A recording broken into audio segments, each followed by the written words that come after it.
Começa mais uma edição do JR 15 Minutos, o podcast da Record que aprofunda as notícias que mais mexem com a nossa vida. Desde o início do ano, o número de casos de dengue explodiu no Brasil e colocou o país numa grave crise de saúde pública. A curva de infectados vem desacelerando, mas mesmo assim atingimos recordes negativos. Segundo o Ministério da Saúde, ultrapassamos recentemente a marca dos 6 milhões de casos prováveis da doença, com mais de 4 mil mortes confirmadas. Por que o Brasil vive uma alta histórica de casos? Quais são as falhas nos mecanismos de controle e prevenção? E diante dessa emergência sanitária, quais estratégias devem ser adotadas? O JR 15 Minutos de hoje discute esse aumento expressivo de casos e a complexidade do combate com o médico infectologista Marcelo Daher. Seja bem-vindo, doutor. Obrigado, Luiz. Um prazer falar com vocês. Quem nos acompanha nessa entrevista é Gabriela Dias, repórter do Jornal da Record. Gabriela, além da alta no número de casos, o número de mortes por dengue também é grande e pode ser ainda maior? Olá, Fara. Oi, doutor Marcelo. Bom, Fara, nesse ano a situação do país é grave, com números que superam recordes anteriores desde o início da série histórica em 2000. Como você citou na abertura do podcast, Fara, já superamos os 6 milhões de casos prováveis e mais de 4 mil mortes. Acontece que, segundo o Ministério da Saúde, outras 3 mil mortes suspeitas estão em investigação, o que pode piorar e muito a nossa realidade. Doutor, nós estamos nos aproximando da metade do ano e os índices são, de longe, os piores já registrados. Houve falha nas estratégias de prevenção? Gabriela, quando a gente avalia o cenário da dengue desde o início dos anos 2000, a gente observa que as ondas, elas vêm crescendo cada vez mais. Então, a gente pode dizer que houveram falhas seguidas na observação dos dados epidemiológicos que nós temos e nas ações adotadas. Então, nós temos poucas ações, muitas vezes ações desarticuladas, não são ações centralizadas, e cada município toma uma ação diferente. Muitas vezes coloca a culpa sempre nas costas da população e a gestão quase nunca assume a sua função de gestor e de condutor das ações de prevenção.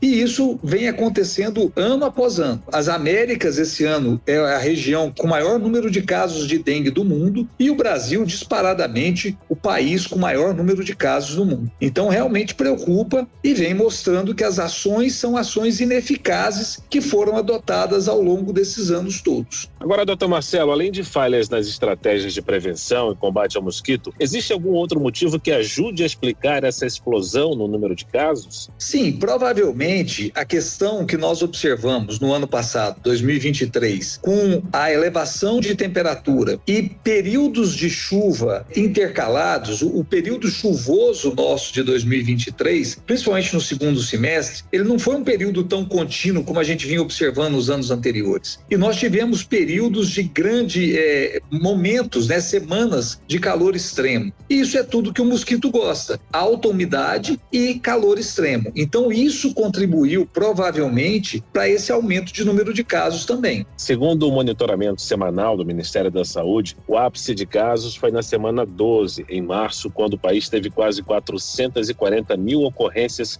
confirmadas. Agora já estamos na casa dos 30 mil por semana. Doutor, a dengue vem desacelerando, mas essa era uma curva que já era esperada, não é isso? Por quê? Não, sem dúvida. A gente observa a curva da dengue, quando a gente observa todos os anos, o pico da doença costuma se dar realmente em fevereiro, março, porque é o auge das chuvas. E agora a gente está entrando num período de seca na maior parte dos estados. Então, agora é época de desaceleração mesmo. Mas o que a gente vem observando é uma coisa interessante, é que o número de casos, apesar de estar desacelerando, ele não vem desacelerando da mesma maneira que a gente observava nos outros anos, que a gente tinha em alguns estados momentos, inclusive, sem casos de dengue. A gente chegava julho, agosto, setembro, que é o período mais seco, a gente tinha uma diminuição muito importante com pouquíssimos casos de dengue. Provavelmente nós não iremos observar isso esse ano. Nós teremos casos acontecendo o ano todo e aí as ações, que agora é época muito mais seca, são muito importantes de serem feitas para que a gente consiga evitar que a partir de novembro a gente tenha uma aceleração novamente e um pico maior. Doutor, mas mesmo em ritmo de queda, ainda ainda são índices preocupantes, será que agora é o momento de desmobilizar a estrutura montada provisoriamente para atender os pacientes durante o pico de contaminação? Provavelmente o número de casos vai diminuir bastante e a gente realmente não vai ter mais utilidade para aquelas estruturas todas, né? Aqueles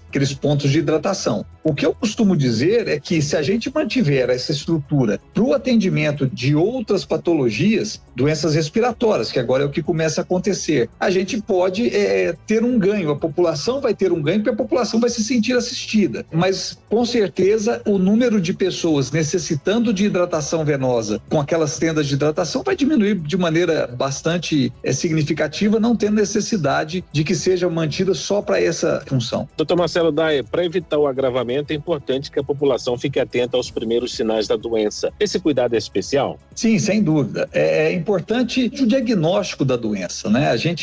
A população precisa entender que, frente aos primeiros sinais e sintomas da doença, como febre, dor no corpo, dor de cabeça, dor atrás dos olhos, é importante que ela esteja muito atenta e as pessoas de maior idade, as pessoas com comorbidade, as gestantes, as crianças muito pequenas, essas são prioritárias no sentido de procurar o atendimento médico, porque a doença pode complicar e pode levar a uma descompensação de outras doenças de base. Mas toda a população, se a gente tivesse capacidade para isso, seria interessante, frente aos inícios dos sintomas, procurar uma unidade de saúde para que fosse feito a orientação e o diagnóstico. Porque a gente precisa lembrar que não é a hidratação, ela é muito importante. Mas se a pessoa tem uma condição especial, uma pessoa com problema cardíaco, um cardiopata, se ele toma líquido demais, eu também posso levar a um dano para ele. Então, nesse caso, é muito importante o acompanhamento e a orientação médica para que a quantidade de líquido a ser ofertada para essa pessoa seja com orientação médica, seja muito bem dosada. Olha, doutor, o número de mortes também é preocupante. São mais de 4.000 confirmadas e outras 3.000 em investigação.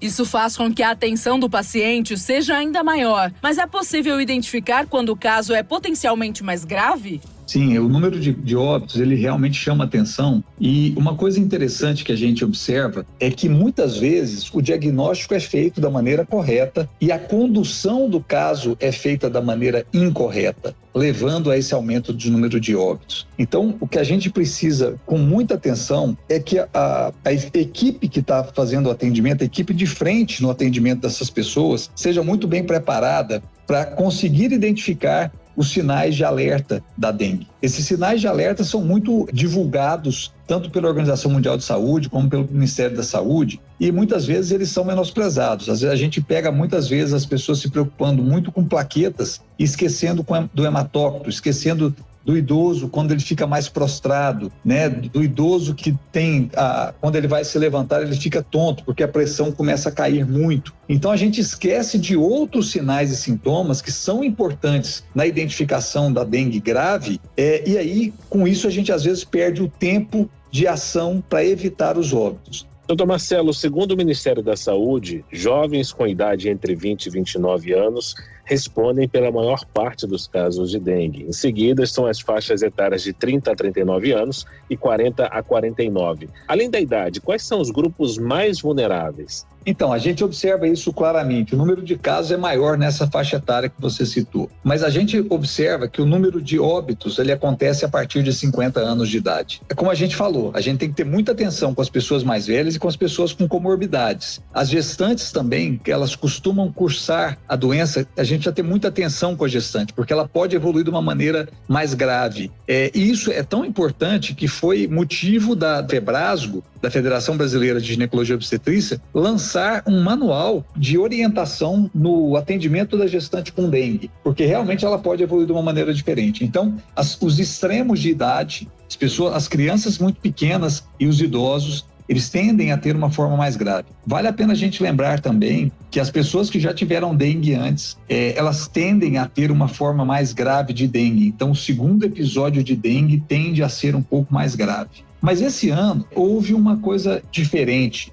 A gente tem o dengue 2 circulando com muita frequência no Brasil todo. E uma subvariante do dengue 2, que é a variante cosmopolitan, ela parece que ela costuma trazer casos mais graves, ela evolui de forma mais grave. Então a gente tem observado que a variante, essa subvariante cosmopolitan do dengue 2, que está circulando com maior força no país, tem causado quadros mais graves da doença. Doutor Marcelo, fatores socioeconômicos ajudam a explicar a maior incidência de dengue em determinadas áreas, ou isso já se tornou um mito? Não tenha dúvida. A infraestrutura das localidades favorecem para a proliferação do mosquito. Então, se eu tenho regiões que eu não tenho água tratada, que eu não tenho esgoto, que não tem coleta de lixo regular, então que favorece eu ter reservatórios para o mosquito, eu vou ter uma explosão de casos nesses locais. E aí é uma coisa interessante, quando a gente fala, o que tem a ver falta de água num bairro com aumento de casos de dengue? Se falta água, a população tem que criar reservatórios para água, para ela poder sobreviver. E esses reservatórios são criadouros para o mosquito. Doutor Marcelo, olhando especificamente para o Rio Grande do Sul, que enfrenta uma crise climática grave com vários alagamentos, que cuidados devem ser tomados para evitar um aumento no número de casos na região? No Rio Grande do Sul agora, nós estamos numa época fria, né? Então, a tendência é que o número de casos de dengue naturalmente diminua. Lógico que a gente vai ter muitos reservatórios, possíveis reservatórios lá. Mas a preocupação no Sul é muito mais com outras doenças causadas e transmitidas pela questão de alagamentos, né? Como leptospirose,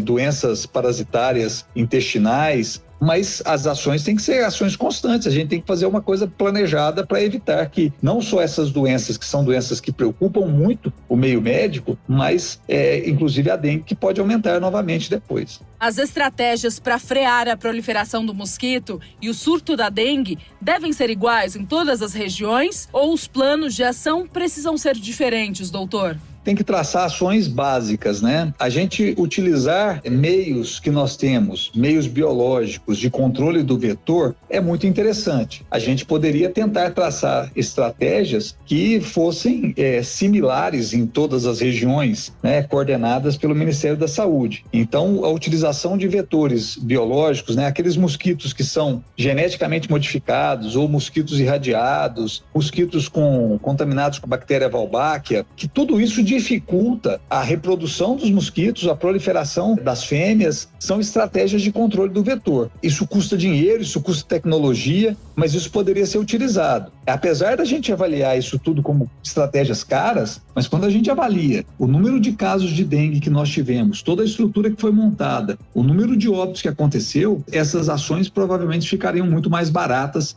do que o tratamento da doença. Então, eu vejo que se a gente tiver uma ação coordenada por parte do Ministério da Saúde, com orientações para que cada município consiga desenvolver ações bem específicas, com orientação bastante clara para os municípios, é muito mais fácil. Sabemos que a imunização já começou, mas com volume limitado de doses e de forma progressiva, com foco em crianças e adolescentes. A medida se torna cada vez mais urgente diante do aumento de casos. As autoridades de saúde precisam ampliar o público? Precisa. A estratégia de vacinação é uma estratégia que vem sendo buscada há muito tempo, né? Desde a década de 50 se busca uma vacina que seja eficaz no controle da doença. Mas existem dificuldades. A gente precisa de uma vacina que proteja contra os 4 sorotipos, que proteja ao mesmo tempo, a proteção seja igual para que a gente não tenha problemas com essa imunização. A vacina mais promissora é a vacina do Instituto Butantan, que a gente espera para o ano que vem. Então, é uma vacina muito mais fácil de ser aplicada, é dose única. Os dados da vacina, os trabalhos apresentados e o trabalho publicado agora na New England, que é a maior revista, maior periódico médico do mundo, os dados são muito animadores e a gente vê com muitos bons olhos essa vacina que vai ser lançada pelo Butantan.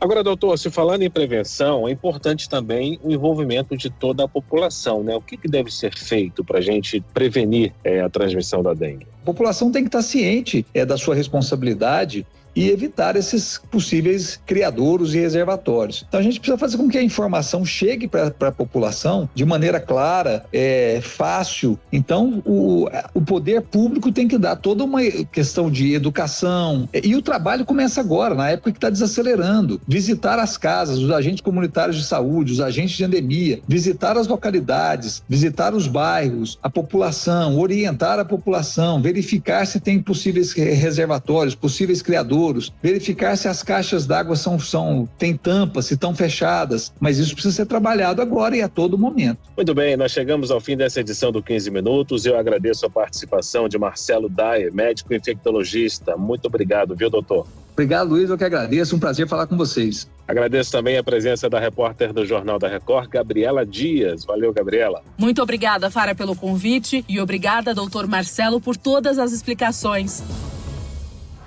Esse podcast contou com a produção de David Bezerra e dos estagiários Fernando Russo, Isabela Santos e Yasmin Logrado. Sonoplastia de Diego Marcondes. Coordenação de conteúdo, Edivaldo Nunes e Deni Almeida. Direção editorial, Tiago Contreira. Vice-presidente de jornalismo, Antônio Guerreiro. Você pode acompanhar o JR 15 Minutos no portal r7.com, nas redes sociais do Jornal da Record e nas principais plataformas de streaming. Te aguardamos no próximo episódio. Até lá.